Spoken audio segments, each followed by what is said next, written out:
Oiê! Primeiramente, sejam todos muito bem-vindos ao 13º episódio do Fala Pri Podcast.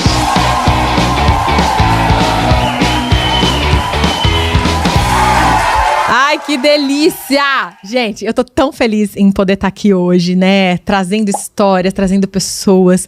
É um momento que eu aprendo muito, né? Compartilho. E esse é o intuito desse podcast. Trazer pessoas, trazer histórias que vão, com certeza, agregar valor à tua vida. E hoje, gente, eu tô recebendo uma pessoa tão especial aqui que eu não a conhecia há pouco tempo. E eu sempre falo que Deus coloca pessoas na vida da gente. E o tema que nós vamos abordar hoje é uma dor minha, né? Enquanto mãe. Acho que a maioria dos pais passam por essa dificuldade, porque eu falo que quando a gente tem os filhos pequenos, bebês, né, não tem a preocupação da educação da escola, é uma coisa, mas a hora que começa o bicho pegar na escola, e é nota, e é conteúdo, aí é que a coisa complica. Então, gente, vamos falar, né, desejar muito boas-vindas e agradecer já a Jéssica Zuzzi, maravilhosa, por estar aqui hoje. Obrigada. Palmas pra ela, gente. Aqui todo mundo recebe palmas. Hoje, esse episódio tem até plateia, tá maravilhoso, vocês não têm noção, é sobre isso. Gente, eu tava lendo o currículo da Jéssica, eu falei, Jesus, que responsa receber uma pessoa dessa para um bate-papo. Mas estou aqui na minha humilde ignorância, falei para ela, parei perguntas básicas, porque o óbvio... Como é o título do seu livro? O óbvio nunca é óbvio. O óbvio nunca é óbvio. Vocês estão vendo, gente? E o óbvio precisa ser falado. Então, a Jéssica, ela é professora, pedagoga, treinadora, consultora parental, escritora do livro O Óbvio, Nunca é Óbvio, o que todo mundo deveria saber sobre a disciplina positiva. Eu quero seu livro. Ela falou que o livro foi lançado durante a pandemia, sim, de forma...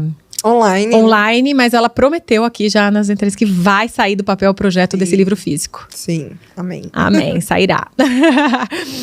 Ela é organizadora e professora-chefe de uma pós-graduação em liderança positiva e gestão de sala de aula. Neurocientista educacional, vocês estão vendo o peso, gente? Tem pós-graduação em neurociência na educação, comunicação não violenta pela Unicamp, pelo Harvard. Gente, Harvard Graduate School of Education. Olha, Building Relationship Through Deep Listening. Vocês viram que eu enrolo ali muito bem. Já valeu o desafio. Acho que nem eu tinha lido tudo isso. Gente, eu li tudo. Eu desembestei aqui. O inglês é muito maravilhoso. Eu vou continuar, tá, gente? Tem certificação em liderança, capacidade de aprender e resiliência pelo Instituto Presbiteriano Mackenzie.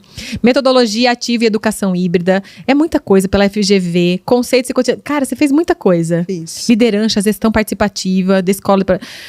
Teoria e prática. Sério. Como criar e usar vídeos de educação, associação, a nova escola, fundação. É muito, muito bacana o tanto que você tem de conhecimento, né, nesse mundo da educação. Sim. Então, gente, eu trouxe aqui a Jéssica hoje pra gente falar sobre uma dor, como eu falei, né?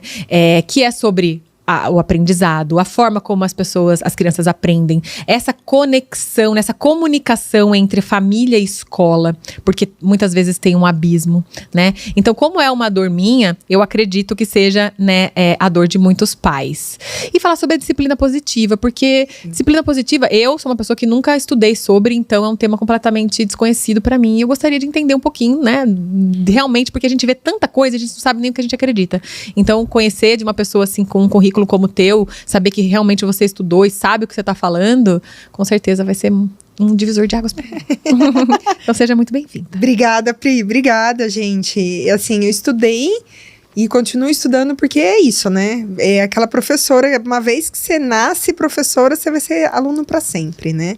E eu acho que em qualquer área a gente tem que se capacitar o tempo todo. Só que na educação, por que não? Porque o mundo é volátil, né? Muda muito rapidamente, né? E a disciplina positiva entrou na minha vida como uma forma de cura. Todo mundo acha, disciplina positiva, que agora tá na moda ser consultora parental. Só que eu tive acesso a isso, essa informação, e de uma forma muito boa, quando eu fui ser babá.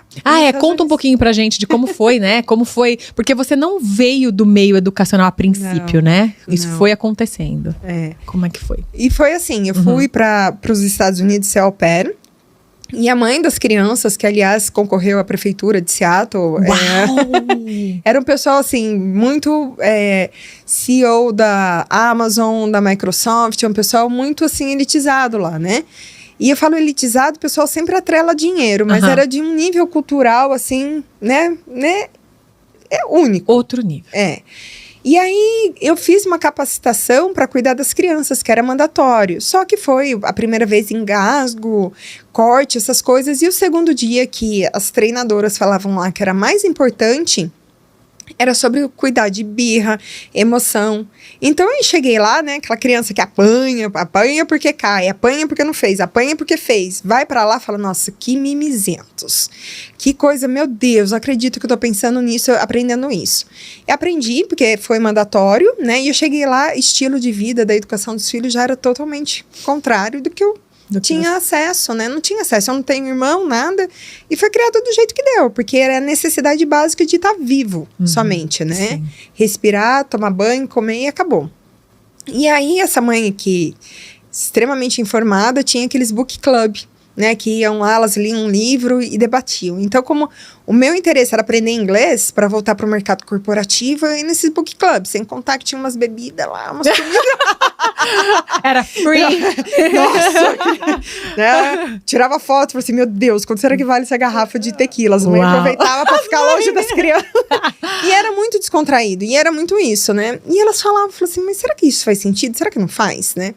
Enfim, tive muito sucesso como babá. Mas, assim, foi foi, assim, muito diferente. Tanto é que o dia que ela me levou pro aeroporto, todo mundo chorou. E você só ficou com essa família? Só com essa família, 4 anos. Eu cheguei lá, tinha o Ven de 2 anos e meio e a Silvia de 4 meses. Nossa. Não é fácil essa fase das 2 crianças. E os pais viajavam, me deixavam semanas e eu ficava com as 2 crianças ali de boa. E funcionava e tudo dava certo. E na época não tinha Instagram, nada, eu precisava fazer dinheiro, eu comecei a fazer cartãozinho de visita e ir no parque, né, ir lá. Porque eu chegava no parque e o pessoal, nossa, não acredito que você chama pra ir embora, eles vão. Nossa, eles limpam a mão pra comer. E o pessoal já começava a ver assim, você é mãe das crianças? Porque tem até uma fotinha assim, ó, com as crianças, os 2 loirinhos assim. Falo, não, eu sou só a babá, só a babá. Aí um dia, fui chamado lá na escola e a diretora falou, você nunca, jamais fale que você é só babá. Uau. Você não sabe a importância que você tem na vida dessas crianças. E aí eu fiquei assim, né? E eu vi que tava ali muito presente mesmo. E aí, quando eu voltei pro Brasil, que eu tive que voltar, eu fui pro mercado, né? Fui pra IBM, trabalhei na Lenovo, nas multinacionais, por conta do inglês. Só que quando eu cheguei lá, era pessoas que eu gostava. Eu gostava de treinar funcionário novo, que ninguém tinha paciência, eu ia lá, né? E aí, a IBM tinha um projeto muito legal, que você tinha que ensinar alguma coisa pra alguém, não importa o que fosse. Yoga, crochê, o que fosse. E eu fui ensinar inglês. E aí todo mundo, dá aula particular, né? Eu falei assim, mas eu não sou professora. Mas eu não sou professora. E ficou nessa, né? Aí até que uma professora pegou uma licença uma vez, aí um amigo falou, Zuzi, você não quer dar aula aqui no lugar de ser professora? Fui, porque a Lenovo fechou aqui no Brasil. E aí eu fui e entrei na sala de aula. Então, assim, naquela época eu já trabalhava home office, há 15 anos atrás. Meu gerente era de outro país e eu ficava o dia inteiro sozinha em casa. Quando eu entrei no 6º ano, aquelas crianças vêm abraçar. Ai, que não sei o que lá. Gente, existe vida lá fora. Porque todo mundo falava, o que você gostaria de ser? Eu falei, babá. Mas no Brasil não tem. Tanto é que eu recebi uma proposta de um médico de São Paulo, uma vez, para pagar um salário altíssimo. Deveria ter ido. E aí eu peguei e falei assim, eu quero ser babá, gente. Foi a melhor fase da minha vida lidar com criança. Só que não passou na minha cabeça criança, babá, professora. Ficou nesse... E acho que Deus trabalha de um jeito, né? Com certeza. Que eu fui mandada embora da Lenovo, foi a primeira vez que eu fui mandada embora que a firma acabou aqui no Brasil. E aí eu entrei na sala de aula para substituir, 1 semana. Aí eu já estava em outra multinacional na Capgemini, aí o dono da escola, viu, você precisa voltar, que as crianças te adoraram. Ai, que delícia. Aí eu entrei, né, o bichinho da pedagogia picou ali, só que eu não tinha formação.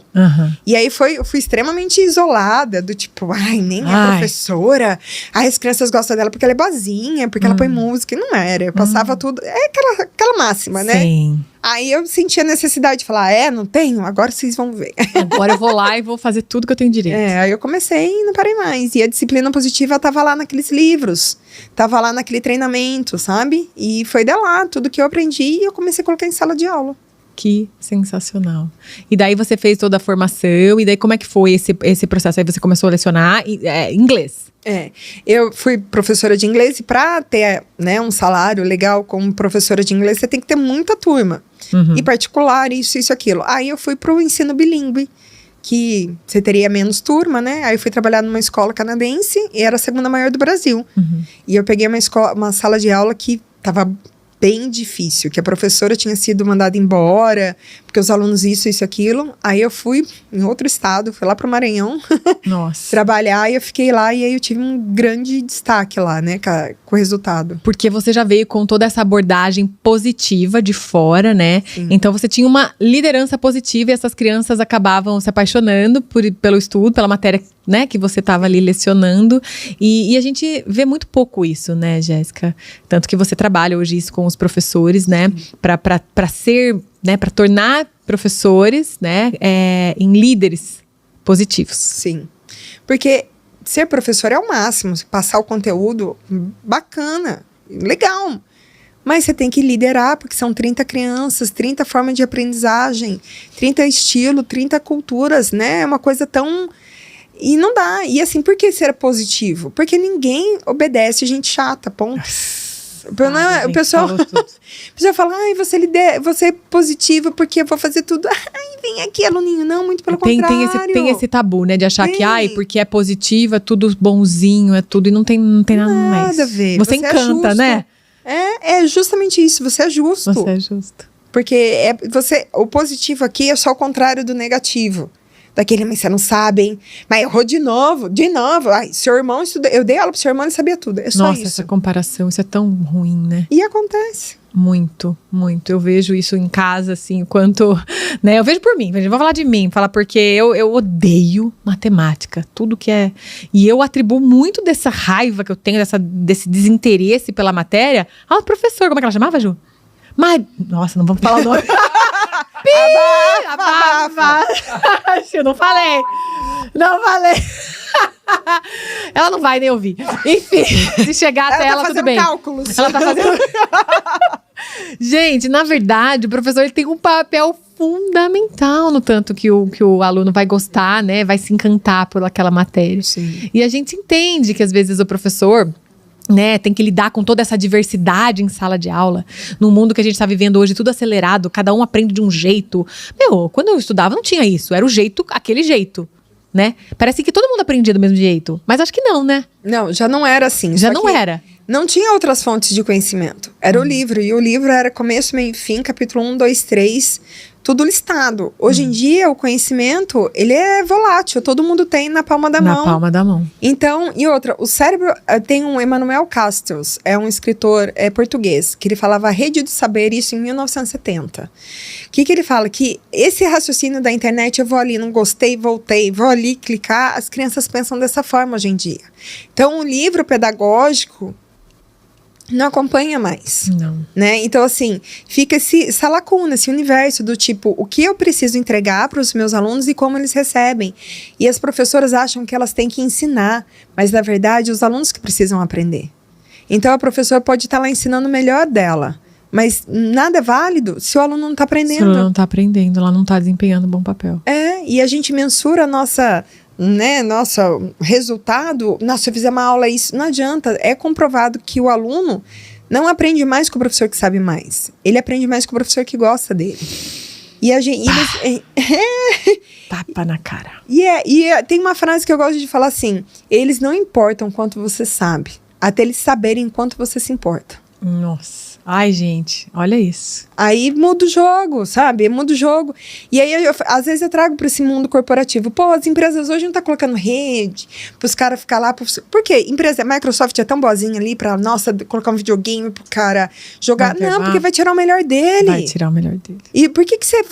E a doutora Jane Nelson, né, que é a escritora que fundou, né, a disciplina positiva para o mundo, que é traduzido por mais de 40 idiomas, que é tudo baseado no Rudolf Dreikels, né? Ela fala assim, da onde a gente tirou essa ideia que para uma criança agir melhor, primeiro ela tem que se sentir pior. Nossa. Aí a gente faz isso o tempo todo. Vocês estão vendo o tanto de tapa na cara que a gente tá tomando. Eu tô tomando. E aí é isso, você muda a chavinha, sabe? Quando você fala, ó, eu vou conduzir, porque o educar vem do latim de educare, que é conduzir por fora, guiar. Não é pra você entrar ali e fazer pelo aluno. Quando você entra e faz pelo aluno, você tá tirando uma oportunidade de ele aprender. Isso é egoísmo teu. Porque você acha que ele não é capaz o suficiente para fazer por ele. Então, são pequenos gestos, né? Eu falo assim, é como correr uma maratona. Nossa, o que é? Você põe um short... você coloca um shorts e vai um passo, depois o outro. Isso é correr. Mas não é isso, né?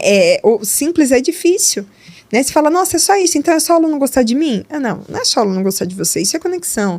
Depois você tem que entrar no mundo da criança, você precisa colocar metodologia ativa, você precisa entender como que o cérebro dele funciona. E foi desses 3 pilares que nasceu a pós-graduação.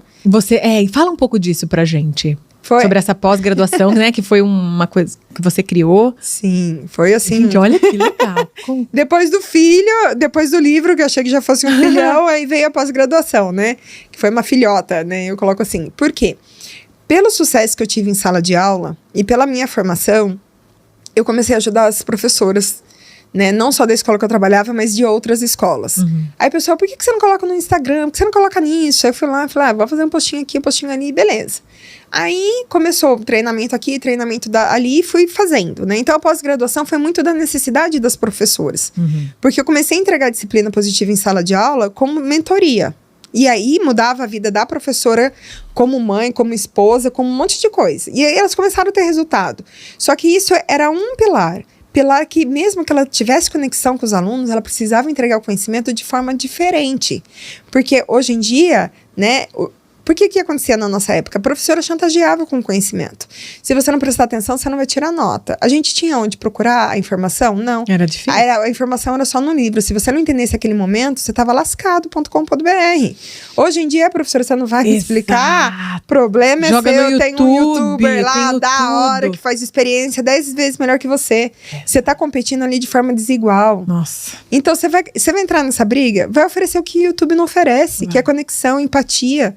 Né? Oportunidade de a criança aprender. Porque nada como estar ali pessoalmente, presente, né? Ter a presença. A professora tem esse poder de estar ali presente, acompanhando a criança. E aí as crianças se sentem muito mais próximas do youtuber do que da própria professora.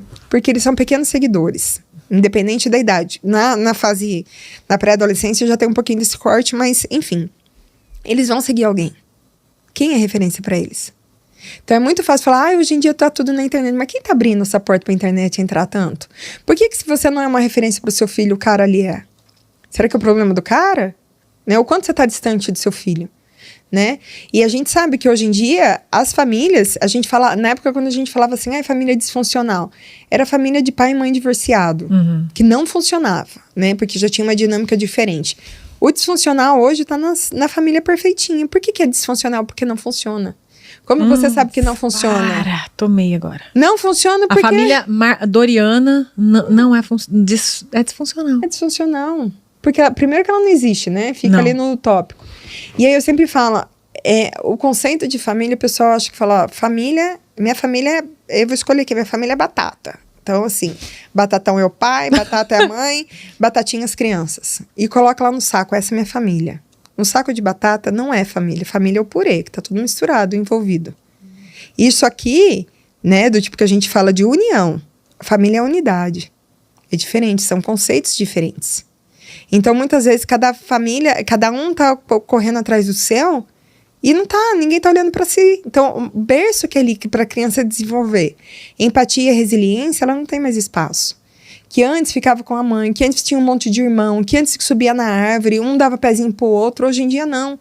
Tem um monte de coisa que foi tirada dessas crianças. Aí o pessoal fala, essas crianças de hoje em dia, é lógico que é de hoje em dia. Elas não sabem como que é viver diferente. E você não sabe como que é viver no mundo delas. Então é muito fácil apontar o dedo, né?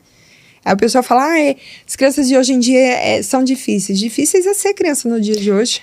É isso, difícil é ser criança no dia de hoje. E a gente, por mais que a gente tente, às vezes, né, voltar a ser diferente, o mundo mudou. A gente não vai mais ter as crianças como eu vivi na rua, correndo, brincando. Isso não, mesmo morando dentro de um condomínio, é difícil. Então, é tão complicado, porque a gente, enquanto pais, nos dias de hoje, a gente às vezes fica perdido também. Sim. Porque tem muitos pais que, tira completamente a tecnologia dos filhos. Eu não sei se esse é o caminho. É o caminho? Não, eu acho assim, porque tem famílias que fazem, né? Eu trabalhei para família lá há 10 anos atrás nos Estados Unidos, que eles comiam tudo orgânico, era algodão 100%, os brinquedos era tudo de madeira. Tem até um filme legal que fala sobre isso. Tá, uma hora ou outra vai ter o contato com isso.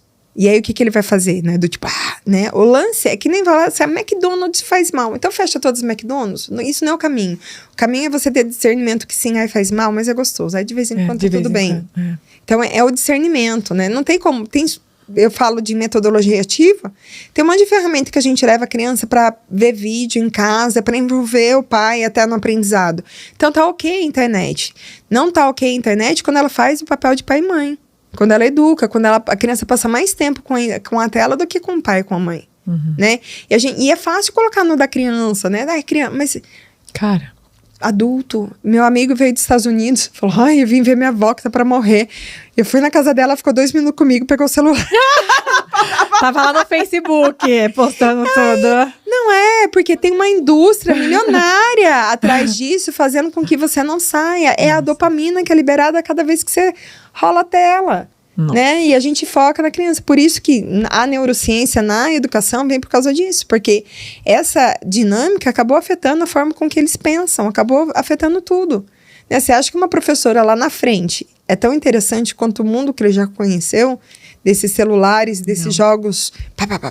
Não é, você não vai competir com isso. É completamente desinteressante. E como nessa pós-graduação que você faz, você contribui para que os professores tenham uma aula mais interessante? Como é que é isso? Sim. Primeiro, assim, é dividido em módulos, né? Então, o primeiro módulo é de liderança. E aí vem o autoconhecimento, né? Então, começa assim, as meninas choram, as meninas... Autoconhecimento é tudo. Tudo começa pelo autoconhecimento.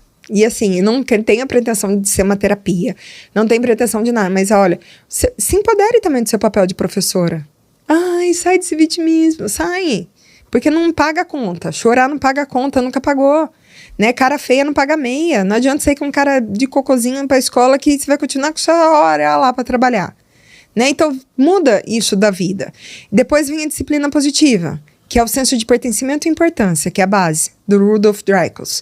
A criança precisa se sentir pertencente ao meio que ela vive, porque nós somos seres sociais. Primeiro a gente sente, depois a gente raciocina. E não tem nada que chegue na ponta daqui do dedo se não passar por aqui antes. Né? Então, a gente muda isso na disciplina positiva. É ferramenta de resiliência, de empatia, de resolução de problemas, que tudo isso está na BNCC. O governo hoje pede para que você saiba, só que não te capacita e te cobra. Nossa. Porque tem professora sendo mandada embora porque você não desenvolveu habilidades socioemocionais. Nem a gente sabe que esse tal de socioemocional eu quero para comer, eu quero para viagem, né? E aí você tem que desenvolver em 30 pessoas ao mesmo tempo agora, é muita coisa. Por isso que tem, acho que, mais de 50 práticas, porque é prático, né? Depois disso, tem um módulo de comunicação não violenta. Legal. Porque é como você diz as coisas, né? Você pode mandar a pessoa pro inferno, ela pede até o mapa pra você, se você souber Gente, pedir. eu falo muito isso, tudo pode ser dito, depende de como você vai falar aquilo, né? Que a gente pode falar tudo, né? E o professor também pode chamar atenção, pode conversar, pode trazer, né, a criança, fazer a criança entender da importância dela aprender aquilo, mas tudo depende de como ela fala. Sim. E a comunicação não violenta para a professora é extremamente importante, não só a comunicação dela com os alunos, porque é um gargalo no meio das professoras, o quanto tem de abuso, aquela positividade tóxica, aquela, se eu fosse você no seu lugar eu faria. O que ela vai responder? Às vezes um diretor, um pai, uma mãe que está cobrando. Então, a comunicação não violenta é lógico para os alunos, mas é dela com as outras professoras e com coordenação. E você vai tirando, porque todo mundo tem uma necessidade que está defendendo ali, né? Então, vira aquele tiroteio. Então, você aprende como se comunicar. Aí, depois, a gente tem um módulo da metodologia ativa, né? Que é a máxima de hoje em dia. Eu falo que criança para responder pergunta, a gente não precisa mais. Porque para responder pergunta tem Google, tem tudo. A gente precisa ensinar as crianças a perguntarem. O que eu quero saber? Eu tô com, gente, todo o conhecimento humano. Pensa, a pessoa mais inteligente do planeta tá ali. Tá aqui. O que eu faço com essa informação? Nossa. Então, não é sobre ter informação, é o que eu faço com isso. Então, a metodologia ativa coloca o aluno no protagonismo do aprendizado. Você tira a responsabilidade só das costas das professoras. né? Compartilha, que é um senso de pertencimento e importância. As crianças, tem um estudo que fala que as crianças não acham que a escola é importante, eles só passam pela escola. Então, do tipo, só passam. Não é só passam, você faz parte daquilo, né? Então, envolver as crianças, e tem várias ferramentas, né? Várias. E aí, por último, vai a neurociência, que a gente sabe, né? Tem que parar o tanto de aprendizado, movimenta, o que acalma o cérebro, o que não acalma. Porque a gente sabe que a criança aprende, todo mundo aprende. Quando a gente está na green zone, que a gente fala que é a zona verde. Se você não tiver nesse estado mental, a gente fala, eu ensinei, ele não aprendeu. É a mesma coisa de você jogar marshmallow na cabeça dele e achar que ele comeu. Não. Como é que faz pra atingir essa green zone? Tô querendo saber. Isso faz tudo do projeto da pós-graduação, que você vai ensinar as crianças a alfabetizar emocionalmente. Aí elas vão aprender a identificar. Professora, não tô legal, preciso disso. Então a gente tem ferramenta, né? Sabe legal. Que o blue zone é quando tá muito triste, quando tá cansado, pode estar doente. Né? O amarelo, quando já tá do tipo perturbado, pode ser qualquer incômodo. Até a gente fala que às vezes as crianças são intolerantes, mas às vezes os incômodos físicos. Sala de aula cheia, carteira dura, calor, tudo isso incomoda de um ponto. Que não consegue se concentrar. Não consegue se concentrar. Né? E a gente não vê, porque se uma pessoa reclamar do calor, tá calor, né? Nossa, uma criança reclama do calor. Você quer que eu faça o quê com o calor? Nem a necessidade básica da criança muitas vezes não é validada. Eu não tô falando pra ser atendido. Colocar o menino lá no ar-condicionado só valida, realmente tá calor, meu amor, vamos. Só valida que o que ele tá passando é ruim. E aí a neurociência vem pra isso, pra do tipo, memória de curto prazo, memória de longo prazo, sabe? Como que a gente faz para os alunos captarem a mensagem, né? Porque além do conteúdo pedagógico, eu acredito que quando a gente muda a chave e começa a ver a educação dessa forma, você está ali para contribuir que um cidadão ético vá para a sociedade. Então, qual é o seu papel ali, né? Vai ficar passando tabuada e mandando... Não. Meu Deus do céu. Quer água? Tem água? Fala too much, né? Too much. Não, isso é maravilhoso. E eu fico aqui viajando. Ela fala uma coisa, eu fico, meu Deus, fico caindo várias e várias e várias fichas. Né? O quanto... Todos os professores deveriam fazer essa pós-graduação. E como é que faz para fazer essa pós-graduação? Como é que faz? Eu não entendo. São 4 turmas por ano, né? Parceria com uma faculdade de Campinas, que eu fui dar uma palestra lá. A reitora falou, isso era para estar em pedagogia. Falei, mas a gente não muda isso, né? A pedagogia tá ali, a gente não muda isso, mas a gente pode... não muda ainda, né? Vai que. O mundo em constante evolução aí, né? E em relação a essa questão dessa cultura digital e a educação, você acha que, assim, o que a gente estava falando, né, que você falou, essa rapidez de informação que as crianças têm, o quanto isso tem afetado, né, a forma de educação, de aprendizagem das crianças, e como a gente pode fazer para enquanto pais, né, pra gente ficar atento a isso, porque tudo tá ali, né? Tudo tá muito fácil, tudo tá muito simples. E dá um certo medo na gente, porque não foi assim com a gente, com eles e, enfim. Isso pode ser positivo, por um lado, por outro, a criança pode entrar num mundo que ainda ela não tem capacidade de entender aquilo da forma como deve. Aquela máxima, né? Você pode ter falado pro seu filho 10 vezes, não, ele tem 4 anos. Você já falou 10 vezes que a rua é perigosa, você vai deixar ele na rua sozinho? Não. Porque ele não tem discernimento ainda de saber o que é perigo, cadê o carro, onde tá, se alguém pega. Então, a responsabilidade sempre é do pai e da mãe, na quantidade, né? A gente fala que do tempo, do tipo, antes de dormir, não. Deixa o seu cérebro descansar um pouco, sabe? Tem momentos e momentos. Vai falar que, não vou deixar nunca. Isso é pra crianças e adultos, né? É pra tudo. Viu, gente? É pra você também, que fica ali, ó, dorme no celular, cai na cara. Cai na cara, já tem até a marca. Tem até a marquinha, hello. Mas eu lembro que, por exemplo, quando, né, babá lá nos Estados Unidos, a família tinha uma regra, que era 2 horas de tela por semana. Quê? 2 horas de tela por semana.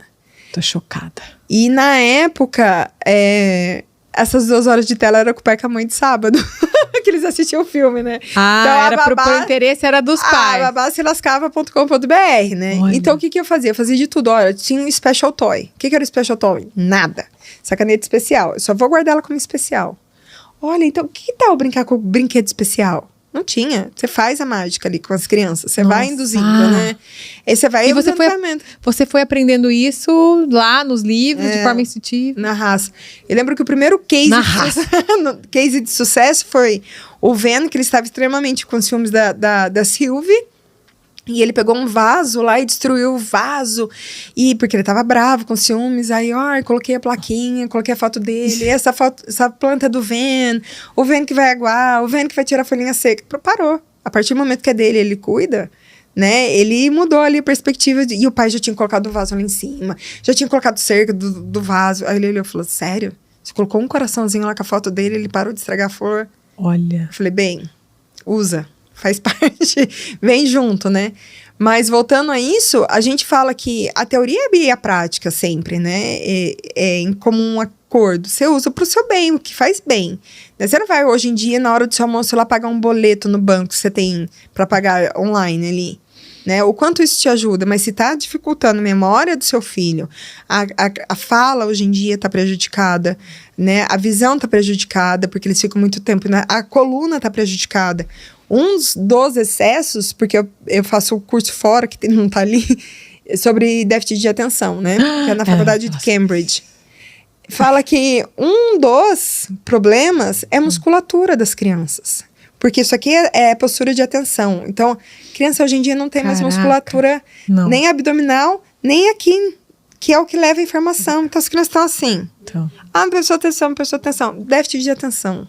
Gente. Mas não é correção de postura às vezes, sabe? Meu Deus, vamos ficar reta.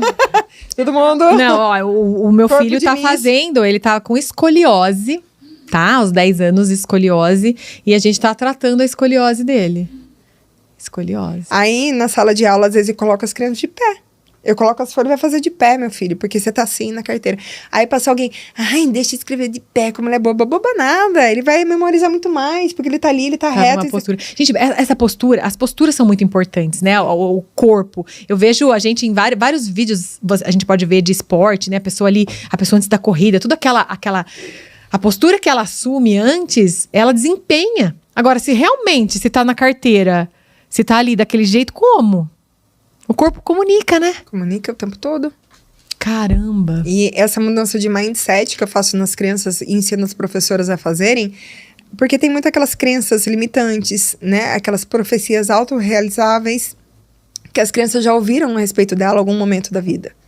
Então tem ferramenta do tipo, a professora, ele acha que ele é burro, vai trabalhar isso nele. Vai colocar 5 possíveis soluções para ele não pensar. Toda vez que você vai pensar que você é burro, o que você vai pensar? Eu preciso de mais tempo para aprender? Eu aprendo de forma diferente? Então, por falar nisso, eu queria falar com você um pouquinho sobre essa abordagem inclusiva, né? Como que numa sala, vamos dizer assim, de 30 crianças, que cada uma tem uma necessidade, né? É uma forma de aprendizagem. Como que o professor consegue detectar isso e contribuir, né? Para que a criança tenha essa necessidade atendida. Sim. E consiga se desenvolver. Primeiro, assim, muitos laudos partem da professora, porque a professora tá ali vendo a performance do aluno e comparando com outros alunos. Uhum. Então, o pai muitas vezes não percebe. Não percebi que ele... Mas é lógico, o pai tem um dentro de casa, talvez o priminho não é da mesma idade, mas é a partir do momento. Primeiro que a professora, quando ela faz o plano de aula dela, ela tem que pensar que ela vai abordar todos. Então, às vezes, você tem que explicar a mesma coisa 3 vezes diferente. E você vai aprender a fazer isso. Mas dá trabalho. Mas quanto mais você faz, mais você fica criativa. No outro ano, você vai ter 10 formas de ensinar aquilo. E uma coisa que eu falo muito também é a forma que mensura o conhecimento da criança, o saber da criança. Porque é acumulativo, ok. É feito por pilares, por base. Sempre precisa de um conhecimento prévio antes. Então, antes de você estar dando sua matéria, você está verificando o quanto de conhecimento prévio ele tem? Porque você não vai colocar o telhadinho se não tiver a base. Aí não para o conhecimento. Então, a forma que você vai avaliar a criança... Hoje em dia, não se avalia só no papel. Só no papel tem várias ferramentas para avaliar a criança. Né? Na forma que ela está desenvolvendo o conteúdo pedagógico. Uhum. Então, se a criança mudou, muda a sua forma de dar aula. O cérebro da criança mudou, muda a sua forma de avaliar. Uhum. Mas a criança continua sendo criança, dependendo do adulto, e você continua sendo responsável por ela. Não tente inverter isso. Não tente jogar a responsabilidade na costa da criança. Porque não vai dar certo. Se ela tem aquela dificuldade, o professor tem que encontrar uma forma de que ela seja atendida. E a pessoa fala assim, desculpa, Pri, para déficit de atenção, vai ter que fazer isso tempo todo, sim.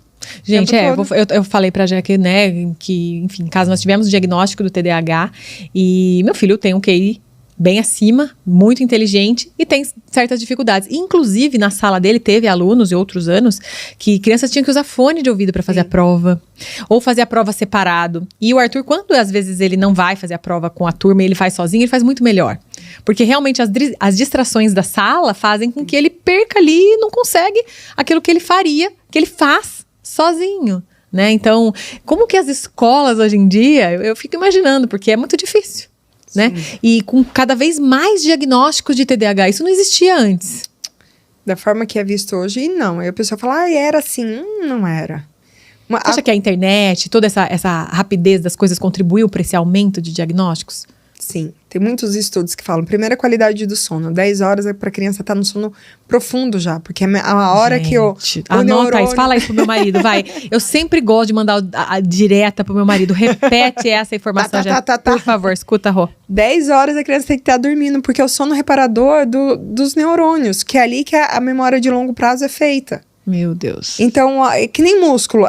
Quando você tem que descansar para ele crescer... É a mesma coisa, o cérebro é um músculo. Então, é a rotina do sono, excesso de açúcar, né? Tudo. Porque excesso de açúcar sobe a dopamina. Porque o neurônio é disfuncional. Né? Às vezes ele vai rápido demais sem direção. Mas tá ali trabalhando pra caramba. Então é só é como se fosse um cara do iFood que chega sua pizza toda torta, atrasado, mas chegou. Você tem que colocar o aplicativo certo para ele ir certo, né?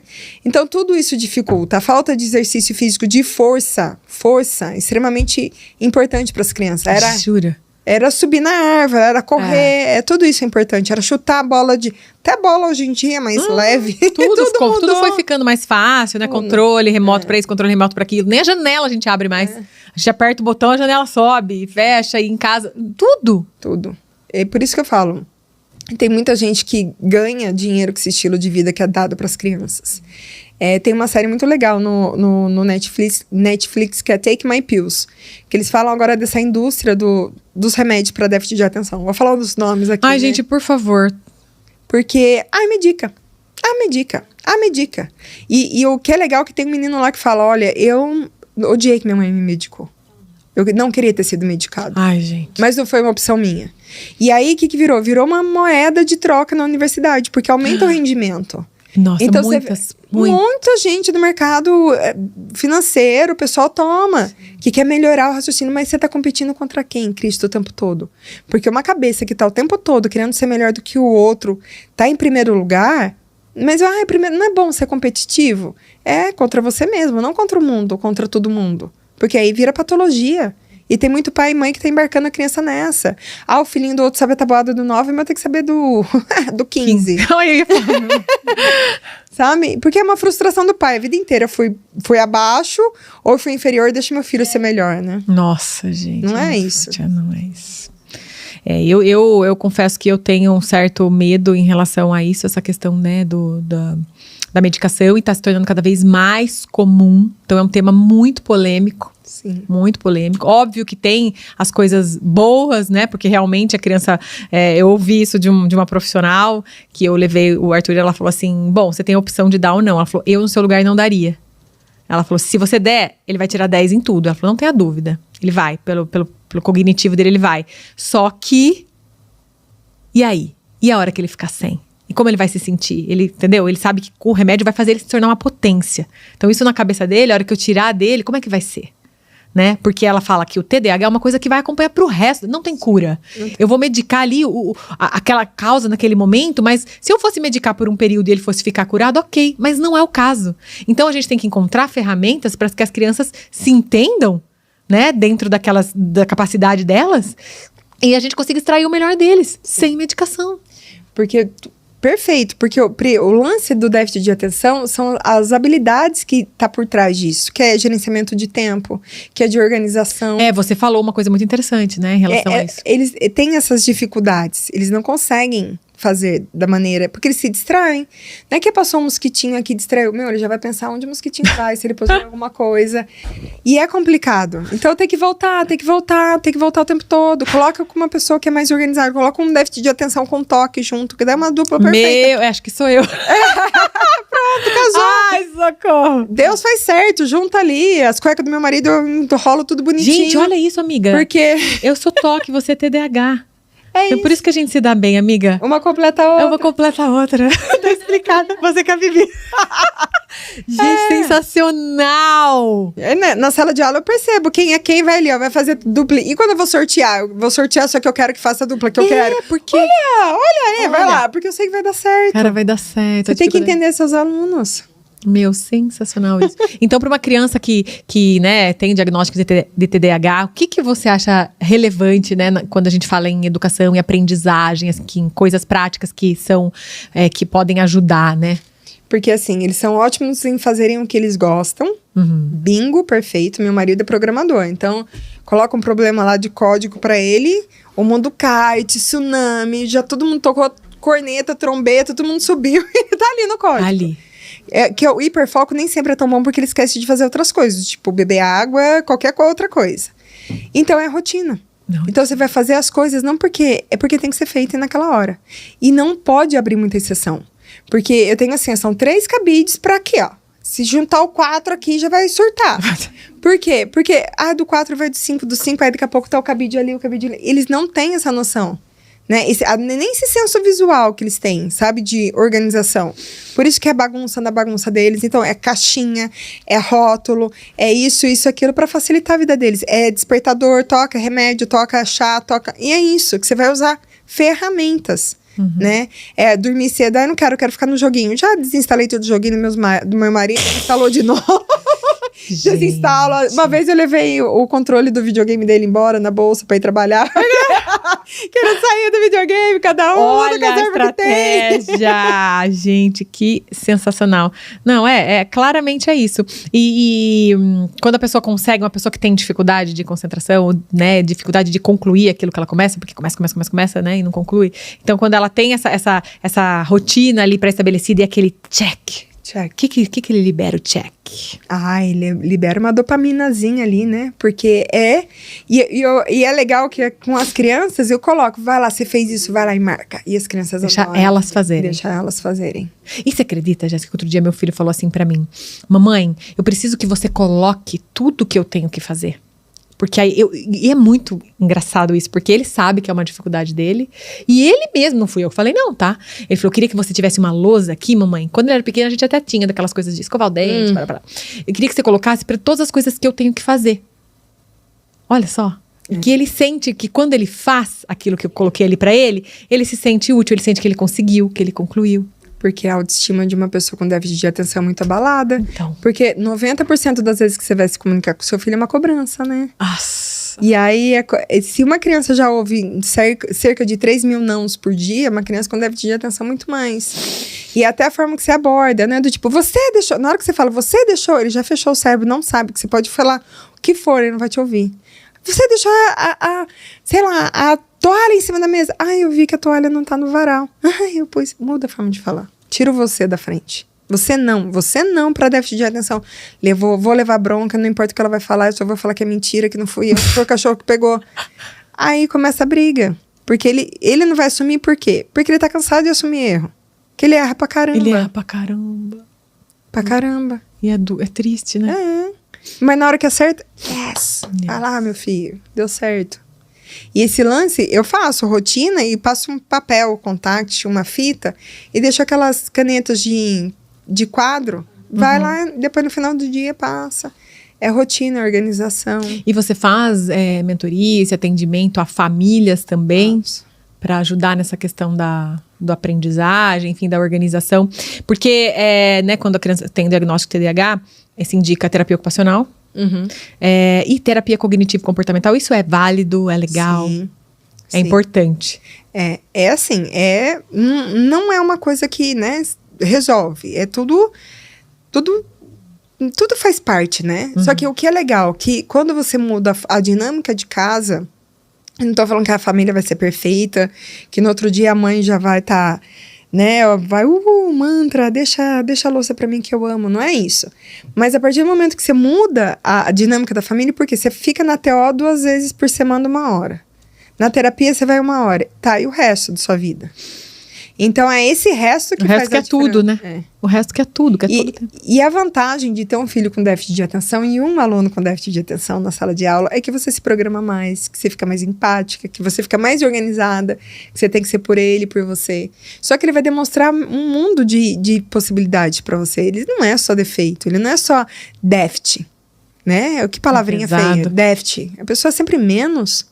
É pesado. Nossa, as pessoas... Déficit de atenção é leal, é do tipo, é prestativo, é justo. Tem um monte de coisa. Por que a gente vai olhar pro que falta? Coloca outra coisa o aluno para fazer. Talvez ele não consiga copiar. As coisas estão bem. Pede para fazer tópico. Você consegue entender o que você escreveu? Beleza. Tá aquele pau. Né? Não vai ser como todo mundo. Você vai estar colocando ali um peixinho para subir a árvore. Não vai dar certo. Tô até sem palavras aqui, gente. Tô até sem palavras, de verdade. Bom, e você tem notado, né? Você faz essa consultoria e tal, que as escolas estão em busca de se adaptar a isso, a essa demanda aumentada, né? De crianças com esses déficits. Porque tem atenção e hiperatividade, tem só TDA, TDAH, tem um monte de outras nomenclaturas. As escolas, pelo menos a escola particular, eu acredito que sim, né? Mas e a rede pública? Você tem essa dimensão? Ou... A rede pública, eles trabalham muito em capacitar o professor também. Só que assim, tampar, às vezes, não estou sendo pessimista, mas muitas vezes o sol com a peneira. Porque não adianta você capacitar o professor, mas você não dá estrutura para ela trabalhar. Né, que ela vai estar fazendo o melhor que ela pode. E às vezes vem até um contra aí, porque ela teve informação, só que ela não é capaz de colocar em prática. A autoestima dela como líder, educadora, pedagoga, professora, vai lá no pé. Sabe aquela... Sei lá, você sabe que você tem que comer alface, mas você come brigadeiro. Você não vai ficar orgulhoso de você depois. Né? É assim, fica muito com a autoestima baixa, né? Então, tá tentando capacitar, sim, mas tem um monte de coisa que precisa ser melhorada. Não tô falando que não vai fazer verão ali, a andorinha dela, não, né? Mas as escolas particulares, sim, porque a queixa do pai, não aprendeu. Por que não aprendeu? Fica lá no grupo da família. A professora é ruim. A professora tá fazendo o melhor que ela pode naquele momento. E tem um monte de diagnóstico que é dado, dislexia, que é déficit de atenção. É muita coisa que virou déficit de atenção, que virou TOD, que virou isso, que virou aquilo, né? Então, imagina, também elas estão tentando aprender ali. No módulo da neurociência, na pós-graduação, tem para cada laudo que recebe na escola, né? Descalculia, dislexia, o que você vai fazer.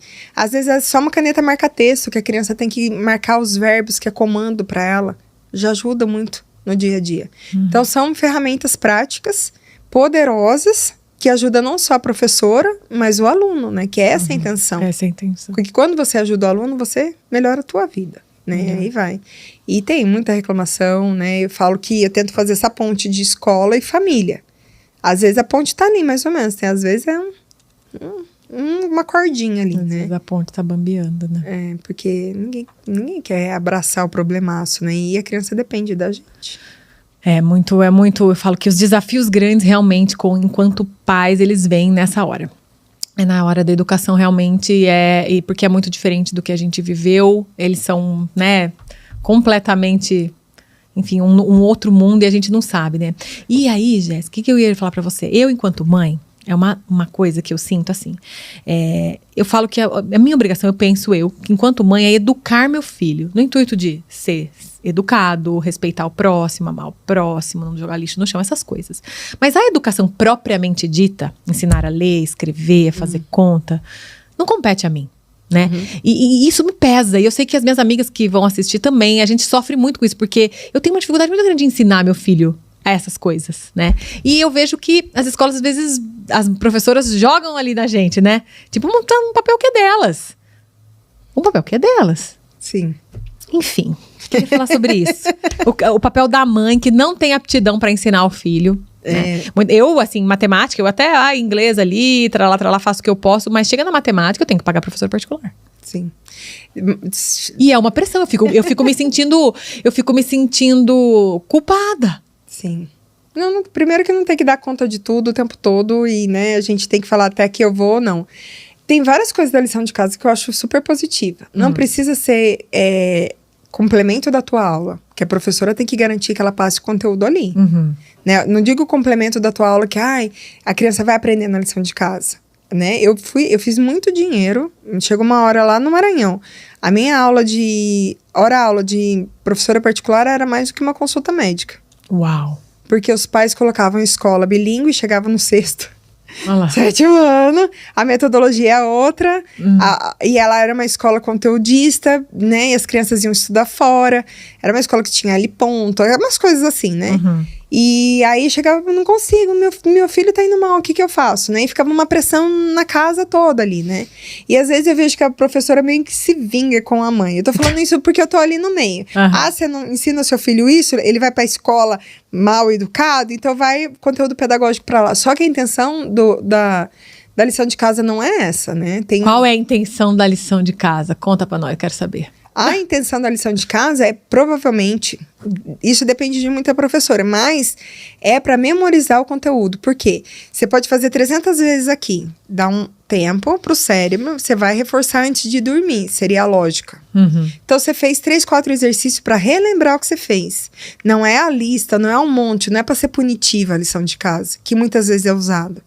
É para ser reforço de memória a longo prazo. Se você tá dando para isso, ótimo, você tá cumprindo seu papel. A criança não pode passar mais do que meia hora fazendo aquela lição de casa. E não é para ser um fardo para a família. É para ser legal, né? Às vezes é um momento de conexão com o teu filho. Vou parar aqui para fazer a lição de casa, chego perto dele, vejo o que ele tá aprendendo. Se for isso, ótimo. Se for para xingar professor, aluno, todo mundo, né? Aí já mudou o jogo. Porque para criança também é importante que a gente esteja, né, ali olhando a apostila. Eu vejo isso, que durante um tempo eu tinha essa mentalidade de que eu não quero fazer, eu não quero, isso é escola, em casa é outra coisa. E a gente vai aprendendo, né? Filho único, a gente não sabe o que é certo, o que é errado, a gente vai aprendendo muita coisa. E eu vejo o quanto é importante para ele que eu esteja ali vendo o que ele está fazendo, né? Que eu demonstre realmente interesse por aquilo que ele está aprendendo, né? Independente de eu saber ou não, mas que eu olhe a apostila, que enfim. E é isso. Mas é uma dor muito grande, eu sei que não só minha, como de muitas mães, essa questão da lição de casa. E não é para ser punitivo para ninguém, né? A gente fala que muitas vezes a gente quer tirar o pior do outro, né? E não é isso. A intenção é do tipo que a criança aprenda habilidades de vida na escola, que hoje está ali na BNCC, com todo o conteúdo pedagógico. E a criança precisa ter tempo para ser criança, né? Ela não é aluno e não é filho somente, ela é criança. Criança. E a infância passa tão rapidamente. Sim. Gente, mas olha, quanta coisa a gente teria para falar aqui, né? Sim, bastante. Alguma coisa que você considera importante que a gente poderia falar, contribuir com os pais, com os professores, né? Que porventura venham nos assistir. Você, pai, que também tem aí um certo, né? Amizade, enfim, com algum professor que vocês considerem legal aprender sobre isso, porque a gente vê que tem muitas pessoas que têm paixão por aquilo que eles fazem, mas eles não sabem fazer, né? Sim. E essa pós-graduação poderia contribuir muito para isso, né? Muita gente se fala em liderança de vida, autoconhecimento, então é fundamental, porque a educação é importante para mudar o nosso país, né? Eu acho que um país, as pessoas mudam quando elas têm educação. E a educação fica ali de qualquer jeito, né? Por obrigação. Sendo que eu acho que a única coisa que a gente tem para mudar é através da educação, é investir, né, no desenvolvimento desses seres humanos aí, dos nossos filhos, das crianças que vão seguir, né, no mundão. Sim. Tem aquela frase, Pri, que precisa de uma aldeia inteira para educar uma criança. E a gente tem que entender que, como adulto, eu vejo nessa posição, eu tô aqui para servir uma criança. A gente tem que sair um pouquinho desse papel de ser servido e começar a servir o pequeno, porque você tá modelando para uma vida, um universo que ele nunca trilhou. Não tô falando para você fazer isso por ele, né? Mas para você colocar os sapatinhos dele de vez em quando. Isso não é mimar, né?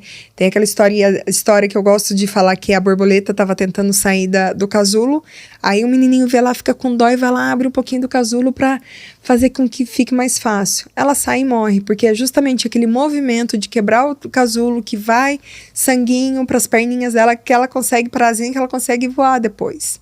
Então, muitas vezes, o ser permissivo é ser egoísta e fazer pelo seu filho. né? Ter limites é bom para todo mundo. As crianças, elas se desenvolvem em ilhas de rotina. Aqui eu me sinto seguro, posso ser criança. Aqui eu me sinto seguro, posso ser criança. Mas se a criança estiver rodeado de adultos que são emocionalmente doentes, não tem jeito dela ser melhor. Então, assim, você tá focando na criança, vamos mudar. A pergunta nunca vai ser, o que eu faço para essa criança ser assim? O que eu faço? Como que eu mudo para que essa criança mude? E uma das bases da disciplina positiva é liderar pelo exemplo, né? Do tipo, a máxima é essa. Liderar pelo exemplo. É isso. Eu vejo quanto o meu filho, né? Eu corro, enfim, faço maratona e tal. E eu vejo quanto o mostrar, né, o ser, né, a gente enquanto mãe se sente culpada e eu falo que não é porque você é mãe que o seu filho tem que ser, né, a sua prioridade de vida. Não, a nossa prioridade tem que ser a gente. Porque ele vai aprender a partir do momento que ele vê eu me amando, eu me cuidando, eu correndo atrás dos meus sonhos. Como é que eu quero ensinar ele a ser uma coisa que eu não sou? Sim. Né? Porque falar até papagaio fala. Eles têm que ver as atitudes, né? Eles têm que ver. E é muito gostoso a gente poder, enfim, ver isso, né? Acompanhar o crescimento de um ser humano é desafiador. E que bom que temos pessoas como você, né? Que tem essa disposição para ensinar, para contribuir com a gente. Obrigada, e ela tem um conteúdo muito rico, gente, muito. Eu vou maratonar. Conta pro pessoal, então, um pouquinho como as pessoas podem fazer para te encontrar, para te acompanhar, para fazer mentoria, para fazer pós-graduação.